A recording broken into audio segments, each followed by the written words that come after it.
I remember the case of Janet Ann Taylor, a story that still feels haunting every time I think about it. Janet was just 21 years old. She was the daughter of famous basketball player and coach Chuck Taylor, who also served as the athletic director at Stanford University. She had a normal life. She was studying at Kagata College, had friends, and even a boyfriend. Nothing about her life suggested that something so tragic was about to happen.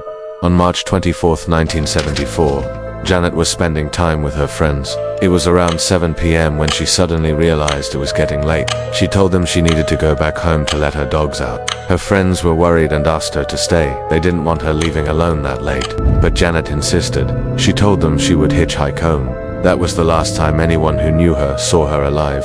A witness reported seeing Janet walking along the road trying to hitch a ride. After that, she simply vanished. The next day, a delivery driver noticed something lying in the dirt. From a distance, he thought it was just a mannequin, but when he got closer, he realized it was a body.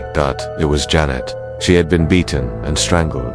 Her clothes were still on, but they were in disarray. She was barefoot. What made it even more disturbing was that her feet were completely dry, despite the muddy ground around her. That meant she had been killed somewhere else, and then her body was dumped there. Her sandals and belt were found nearby, but her purse was never found.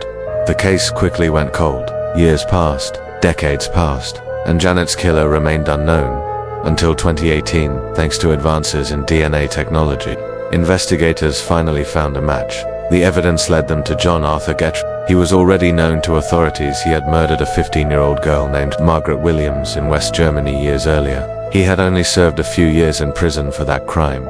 Even more chilling, he was also linked to another murder near Stanford, a 21-year-old woman named Leslie Marie Perloff. Eventually, Gettr was found guilty in both Janet and Leslie's murders. He was sentenced to life in prison. In 2023, he died behind bars. After nearly 50 years, justice finally came. But even now, when I think about Janet, and Leslie, and Margaret, I can't help but feel the weight of their stories. 3 young lives, taken too soon. May they all rest in peace.